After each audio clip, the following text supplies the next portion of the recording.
Bismillahirrahmanirrahim. Assalamualaikum warahmatullahi wabarakatuh. Alhamdulillahilladzi bi ni'matihi tatimmus shalihat. Asyhadu an la ilaha illallah wahdahu la syarikalah wa asyhadu anna Muhammadan abduhu wa rasuluh la nabiyya ba'dah.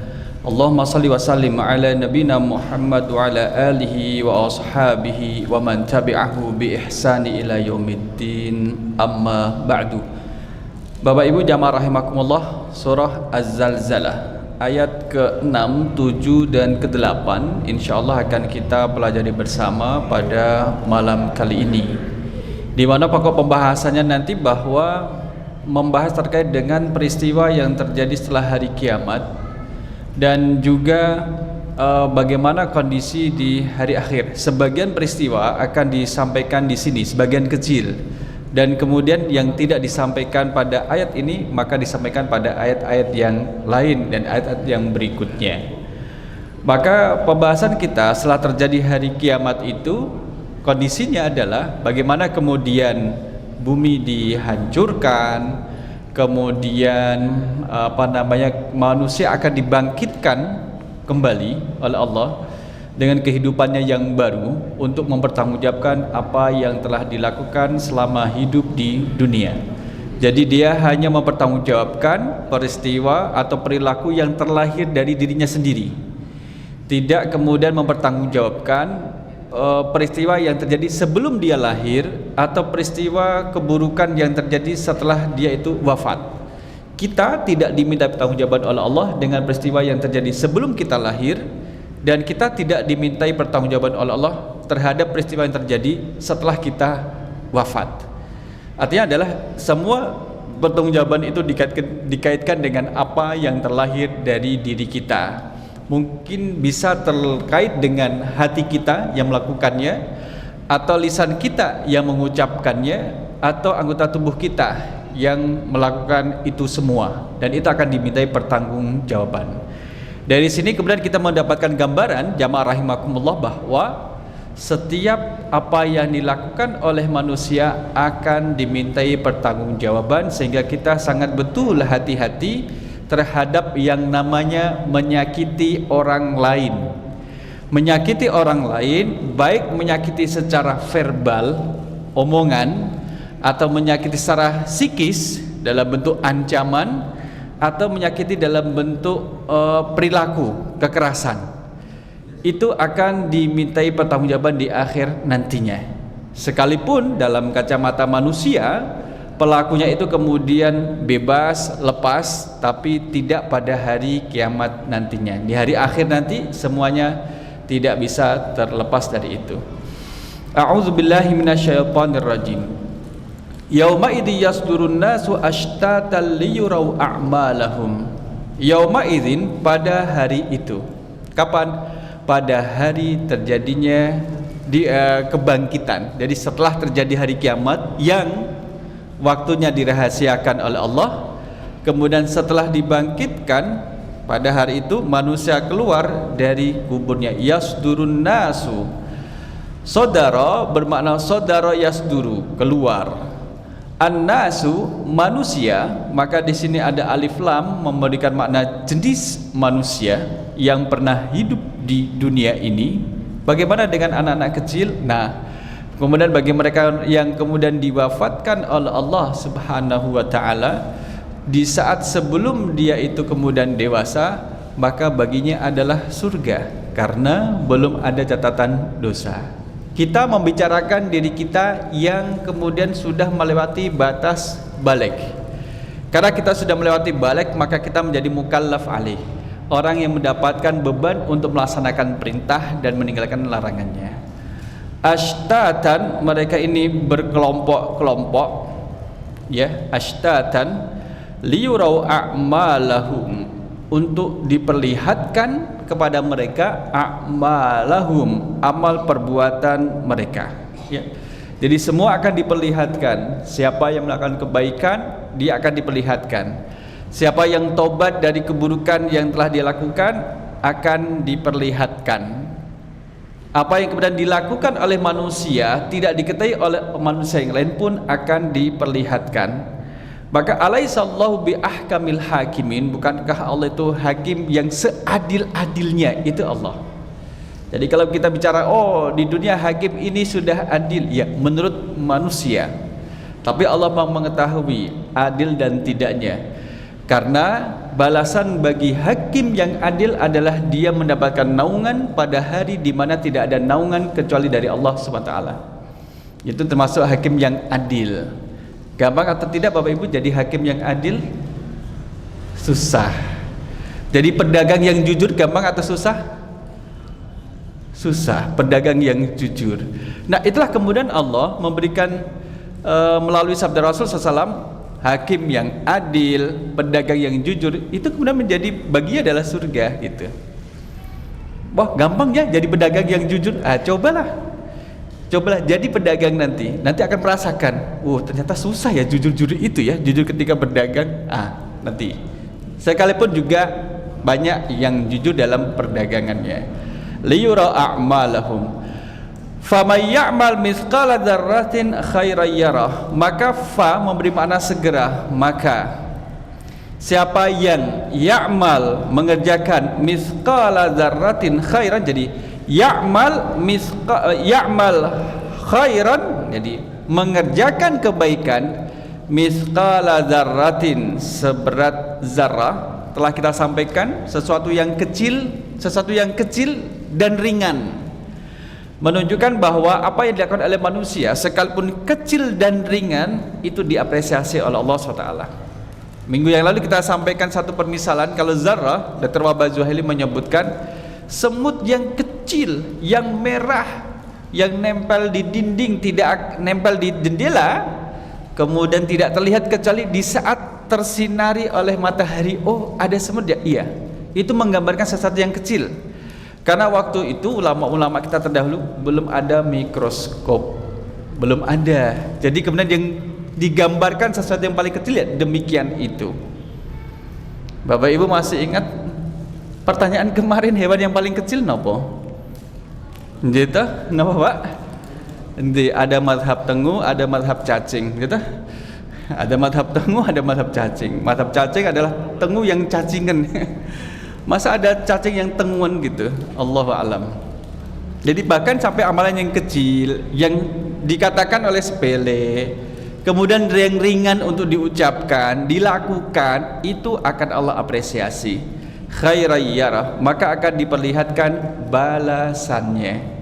Inilah kemudian menjadikan kita menjadi tenang, alhamdulillah tenang, melakukan kebaikan bukan untuk dilihat oleh manusia, menolong seseorang bukan untuk diperlihatkan kepada manusia, kemudian apalagi mengucapkan kalimat thayyibat juga bukan untuk diperlihatkan kepada manusia.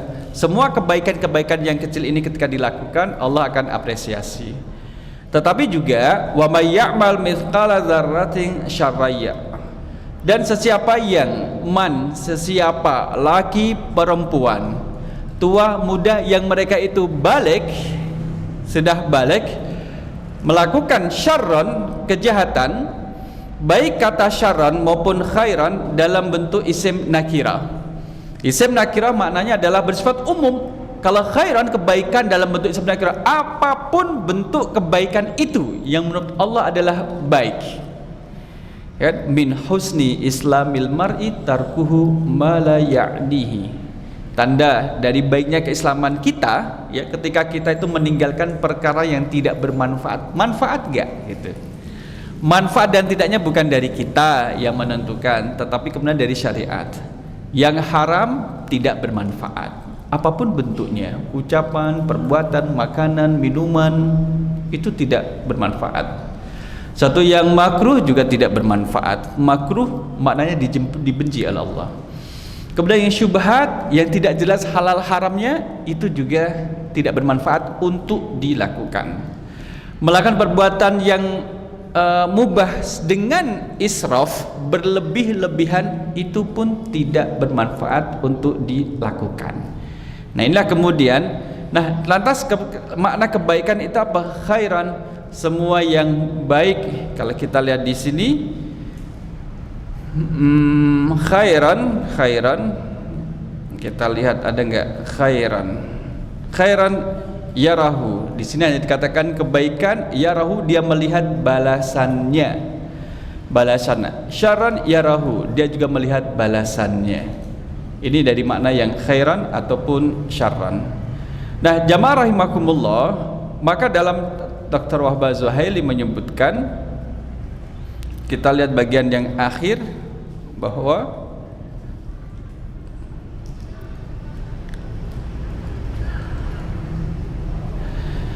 kita mengetahui bahwa tadi khairan atau syarran disebutkan dalam bentuk isim nakirah untuk memberi makna yang luas. Apapun kebaikan itu dan apapun keburukan itu akan dilakukan. Mari kita berbincang terkait dengan syarran. Syarran adalah buruk atau keburukan. Yang menyebut itu buruk adalah syariat, bukan kita sendiri. Oh, ini kayaknya buruk deh, ini kayaknya perbuatan yang buruk. Tidak. Tetapi kemudian syariat itu menyebutkan itu sebagai buruk. Maka di sini kemudian bagaimana dengan satu pertanyaan bahwa hasanatul kafir? Bagaimana dengan orang yang tidak beriman kepada Allah kemudian dia melakukan kebaikan, melakukan khairan? Mungkin tidak Bapak Ibu, orang yang tidak beriman kemudian melakukan kebaikan? Mungkin apa betul? Mungkin nggih. Mungkin dia memberikan bantuan sponsor ataupun bantuan sembako. Kalau kemarin ketika Covid juga bantuan Covid, itu kan sesuatu yang mungkin dan itu kebaikan Bapak Ibu. Orang yang tidak beriman kepada Allah kalau ditanya dan berkata jujur, itu kebaikan apa buatan? Kejujurannya itu baik apa buatan? Baik.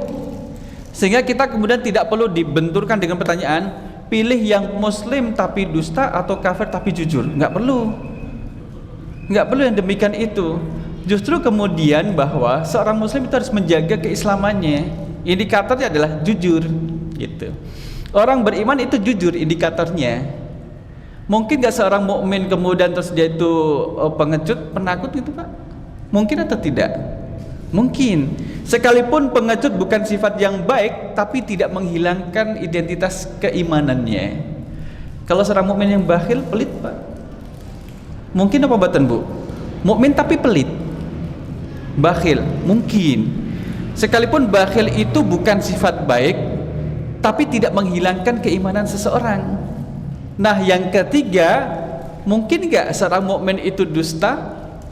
Tidak mungkin. Saat dia dusta bukan seorang mukmin, melainkan munafik, gitu. Bukan berarti kemudian gak apa-apa meskipun jazakallahu khair. Meskipun saya itu pengecut, meskipun saya bakhil, yang penting saya jujur. Ya enggak gitu juga. Tidak lantas kemudian di-compare. Yang penting saya tidak bohong kok gitu. Yang penting saya jujur meskipun saya pelit.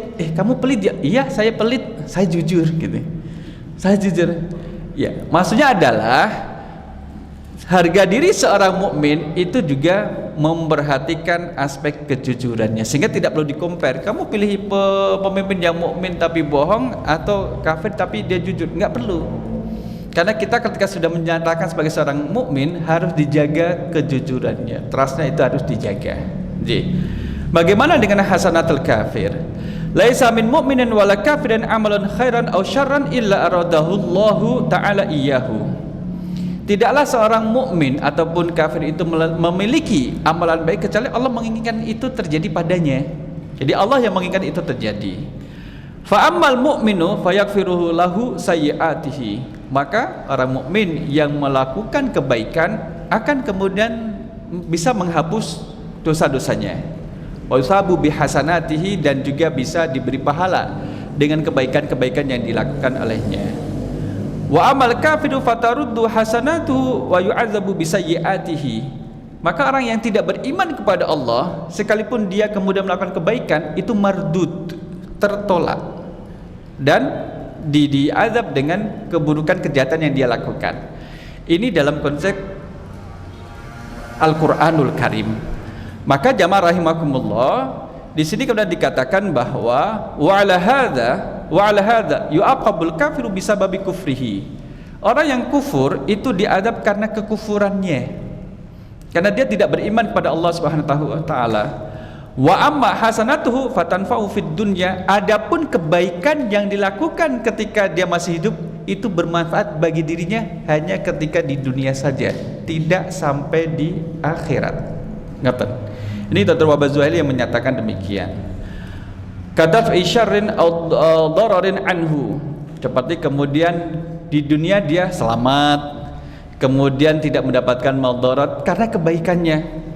Misalkan karena tidak beriman, loh kamu kok kaya, loh kerja kok, gitu. Lah saya mukmin tapi kok nggak kaya miskin, lah nggak kerja yuk, gitu. Jadi itu manfaat kebaikan yang dilakukan oleh yang tidak beriman itu hanya kembali di dunia saja, ketika dia masih di dunia.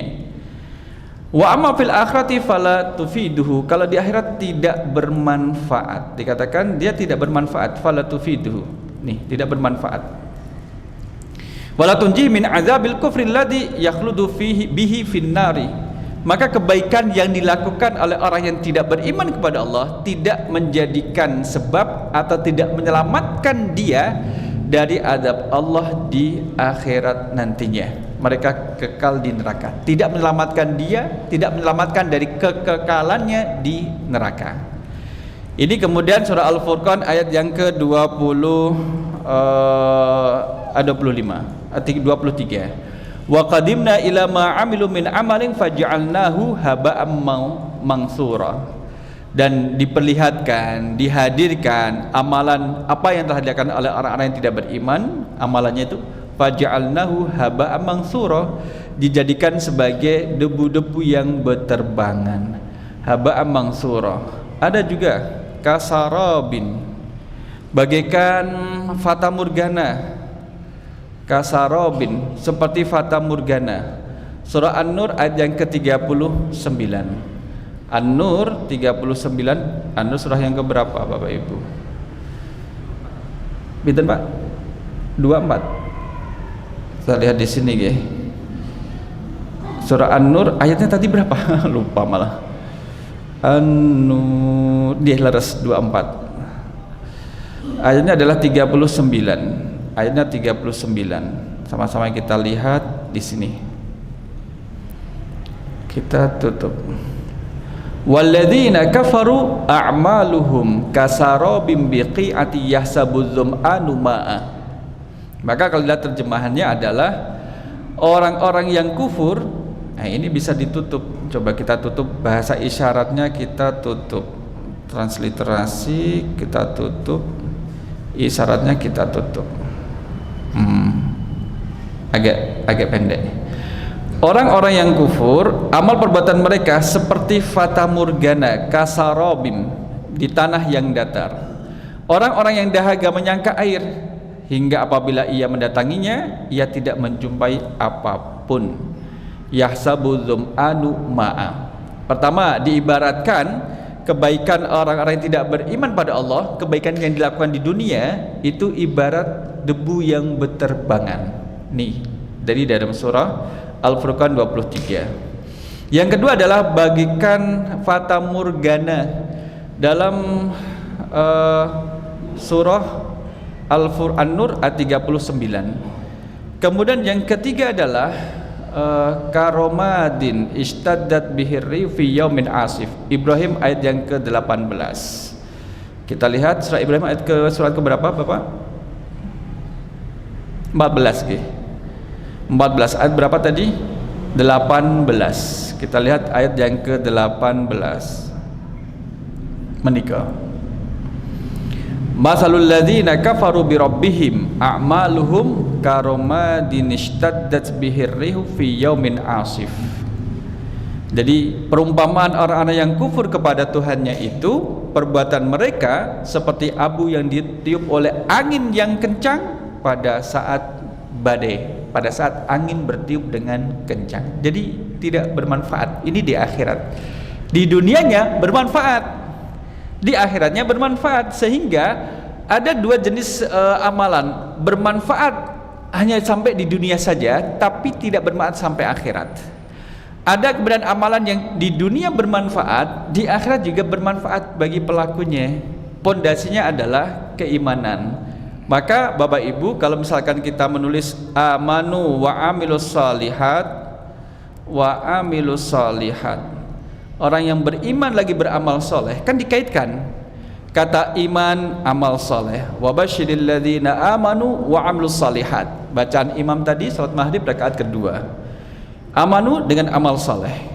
Walladzina amanu wa amilus salihat, Al-Baqarah 82.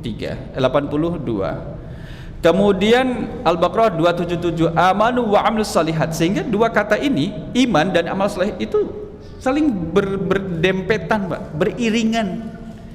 Tapi kalau kita lihat, iman dulu baru amal soleh, iman dulu amal soleh, iman dulu amal soleh, iman dulu amal soleh, gitu Pak. Beriman dulu baru amal soleh. Artinya iman ini menjadi pondasi. Oleh karena itu orang yang tidak beriman kemudian dia beramal soleh, kan menjadi hilang. Bagian pertamanya ini menjadi hilang, keimanan menjadi hilang, tinggal amal soleh yang dalam tafsir ini disebutkan hanya bermanfaat di dunianya saja, di akhiratnya tidak bermanfaat. Kurang lebih kemudian 50 kali kurang lebih itu tersebut di dalam Al-Qur'anul Karim. Keimanan dikaitkan dengan amal soleh. Kalau orang beriman tapi tidak beramal soleh, wonten apa boten? Banyak atau sedikit? Beriman tapi tidak beramal soleh, ada. Maka sejak dulu Rasul SAW itu telah mewanti-wanti, hati-hati ya kalian sahabat, hati-hati. Apa yang disampaikan Nabi Muhammad kepada sahabatnya, ya berlaku untuk kita selaku umat Nabi Muhammad SAW. Hati-hati. Kenapa? Orang yang beriman tapi dia tidak menjaga amal soleh, tidak menjaga amal soleh karena tidak melakukan amal soleh, atau dia melakukan amal soleh tapi melakukan perilaku yang menghancurkan amal solehnya sendiri, atau bahkan dia memang bukan melakukan amal soleh tapi melakukan kejahatan. Hati-hati. Sekalipun kejahatan ini tidak menggugurkan keimanannya. Ada yang dosa tapi tidak menggugurkan keimanannya, tidak menggugurkan keimanannya.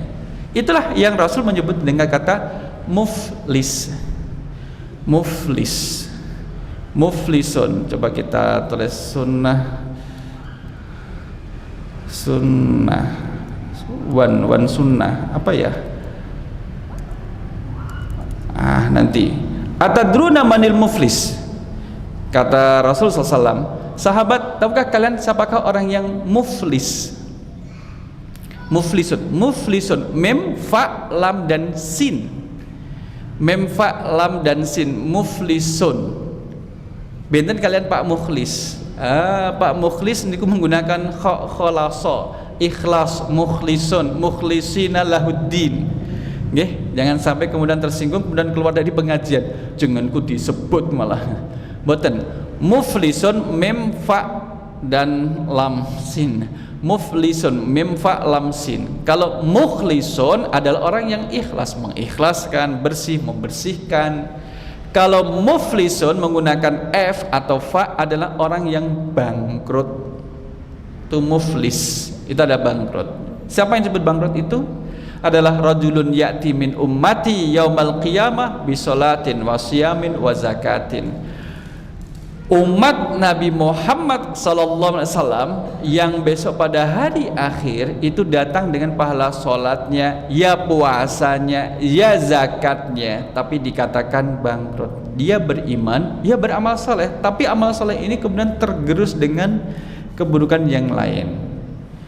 Qad syatama hadza, mencaci maki orang lain, wa qadzafa hadza, memfitnah orang lain, wa safaka dama hadza, mengalirkan darah orang lain seperti membunuh ya.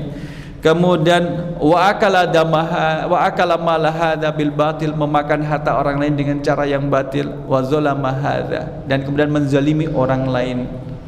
Nggih, Bapak Ibu jamaah rahimakumullah. Peristiwa yang di mana nggih? Ambon apa pundi? Karena marah kemudian dipukul bagian lehernya, wafat. Karena putus, tulang belakang ini putus. Mulanya bercanda. Kalau dalam berita nggih, based on dalam berita itu kemudian gara-gara tidak ditegur, tidak disapa, berpapasan tidak disapa. Yang tidak disapa ini anak anggota dewan, enggak terima. Kemudian yang tidak menyapa dipukul bagian belakangnya dan sampai patah. Wafat di tempat. Dan kemudian ditetapkan sebagai tersangka. Itu termasuk juga membunuh dengan cara wasafaka damahal, mengalirkan darah orang lain. sekalipun tidak keluar darahnya, tapi masuk kategori yang membunuh.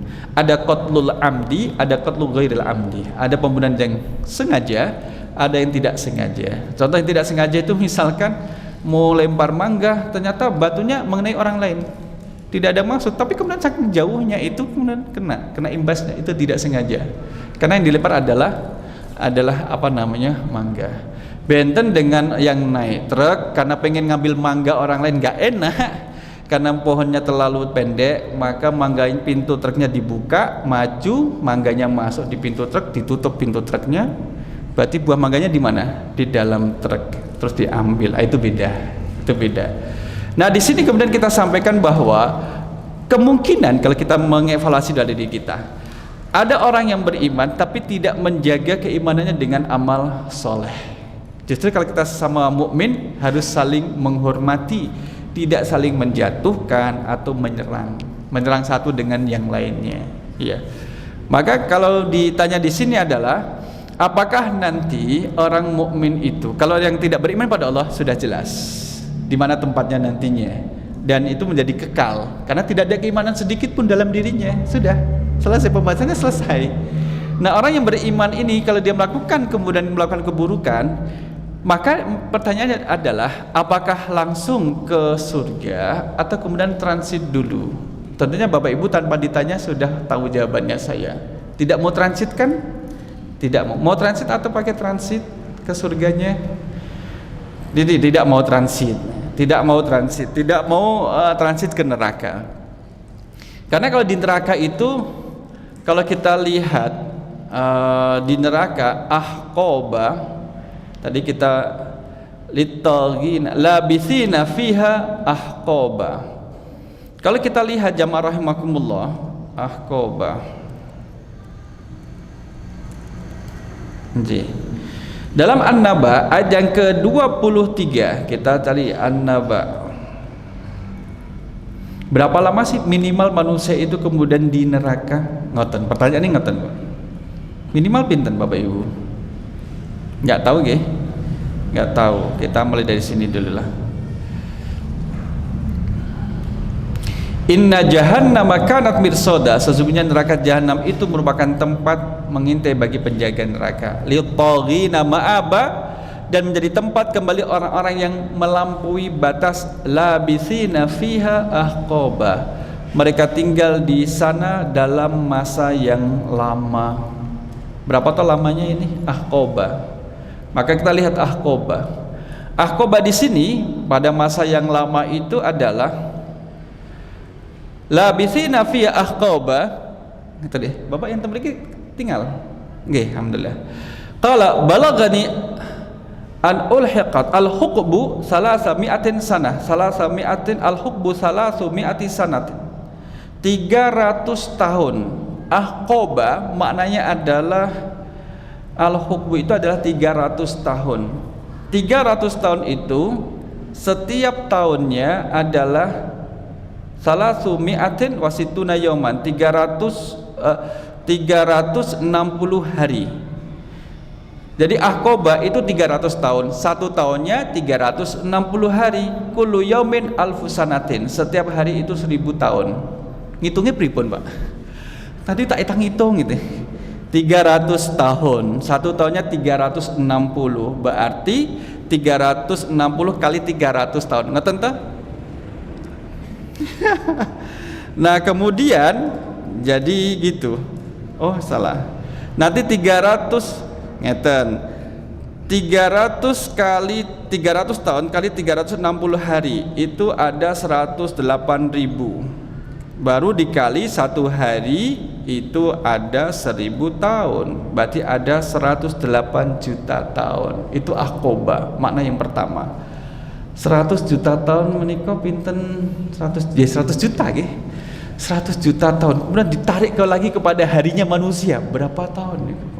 Allah, muter-muter berarti 108 juta tahun. Usia bumi berapa tahun? Allah alam. Itu makna yang pertama. Tapi ada yang berpendapat al-hukbu adalah samanuna sanah. Al-hukbu ahqaba bentuk jamaknya Kalau al-hubbu sendiri adalah 80 tahun. 80 tahun ini najidu samani nasanah, kita mendapatkan al-hubbu adalah 80 tahun. Kullu sanatin isna asyara syahran wa kullu syahrin salasuna yauman kullu yaum alfusanah. Berarti sama aja 80 kali 360 kemudian dikali 1000 tahun, 28.800.000 tahun, Pak. Itu masa yang mungkin singkat, masa yang lama. Ini bukan kekal, bukan kekal, bukan selama-lamanya, tapi masa yang sesaat. Karena kalau misalkan lama, ya sudah nggak tahu. Karena sudah khalidina fiha, mereka kekal di dalamnya, ya sudah dikekal sampai kapan? Allahu a'lam. Allahu a'lam. Beberapa surah misalkan kita lihat dalam surah Al-Hajj nggih. Surah Al-Hajj ayat yang ke-47. Al-Hajj surat pinten Bapak Ibu? 22. Kita lihat pada ayat yang 47 ngapunten, 47.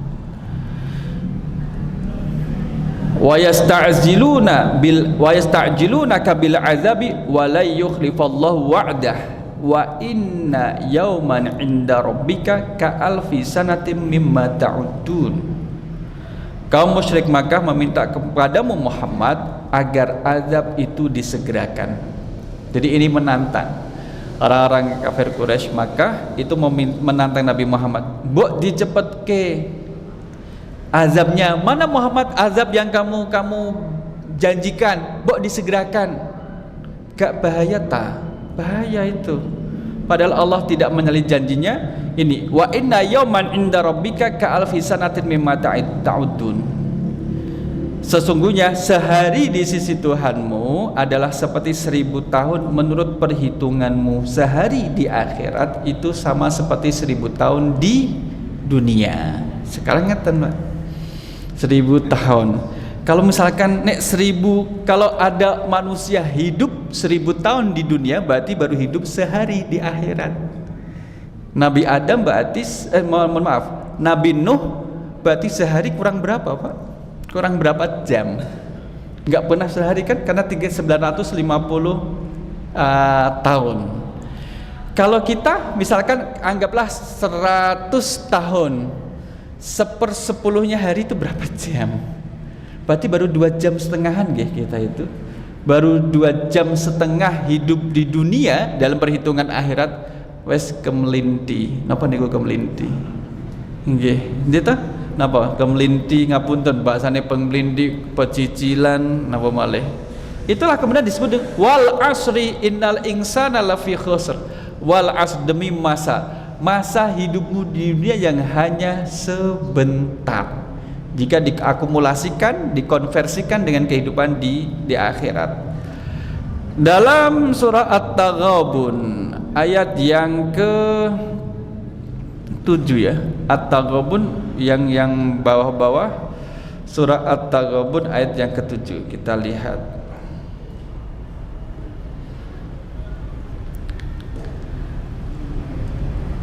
Za'amal ladzina kafaru allan yub'atsu qul bala wa rabbi latub'atsunna tsumma latunabba'unna bima 'amiltum wa dzalika 'alallahi yasir. Ayat ini kemudian menerangkan bahwa gak mungkin kami itu akan dibangkitkan. Gak mungkin. Orang sudah mati, dikubur, hancur, tinggal tulang belulang, gak mungkin akan dibangkitkan. Maka ini disebutkan menjadi bantahan. Orang-orang yang kufur mengira bahwa sesungguhnya mereka tidak akan dibangkitkan. Gak mungkin kami itu dibangkitkan. Sudah berhancur lebur kok, sudah dibakar menjadi abu, gimana mau dibangkitkan? Sudah kemudian tidak berwujud, tidak berupa, susah. Masa abu mau dikembalikan dalam bentuk tulang dikembalikan dalam bentuk ada daging, kulit dan saraf dan sebagainya? Gak mungkin. Nah, qul bala wa rabbi latub'atsunna yauma latunabba'unna bima amiltum. Katakanlah Nabi Muhammad, tidak demikian. Anggapan kalian itu salah. Wa rabbi, demi Tuhanku, kalian pasti akan dibangkitkan. Kamu pasti akan dibangkitkan Kemudian pasti akan diberitakan apa yang telah kamu kerjakan. Yang demikian itu mudah bagi Allah. Jadi kemudian gini, kalau tarik dalam perilaku kita ya, nggak mungkin Allah akan mengungkit perbuatanku ini. Mungkin, sangat mungkin, dan pasti Allah akan mengungkit apa yang kita lakukan, yang telah kita lakukan di dunia. Meskipun rahasia ditutup-tutupi, skenario secret, the secret sampai dirahasiakan, akan diperlihatkan oleh Allah dengan mudah di hadapan pelakunya. Skenario sudah sedemikian rupa, ditutupi sana sini, akan Allah bongkar, dan itu mudah bagi Allah SWT. Misalkan bagi manusia ada satu peristiwa yang sekarang masih misteri, tidak diketahui. Misalkan dalam sejarah Islam itu kemudian, mohon maaf, pembunuh dari Khalifah Utsman bin Affan itu kan kemudian oleh sejarawan Muslim masih diperdebatkan siapa, bukan yang membunuh, yang memegang stempel, karena stempel kekhilafan dilarikan oleh oknum. Siapa yang membawa dan diberikan kepada siapa? Nah, itu akan terbongkar. Kemudian peristiwa-peristiwa yang biasa juga demikian. Kita dengarkan azan, ya.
Jamaah rahimakumullah, dalam surah apa nih? Surah As-Sajdah ayat yang ke-5.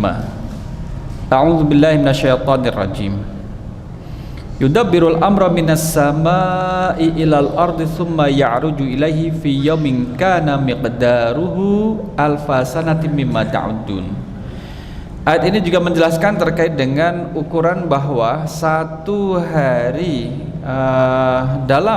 di akhirat itu kemudian sama seperti 1000 tahun dalam perhitungan kita. Pada harinya kadar lamanya adalah 1000 tahun menurut perhitunganmu. Jadi sehari di akhirat itu sama seperti 1000 tahun.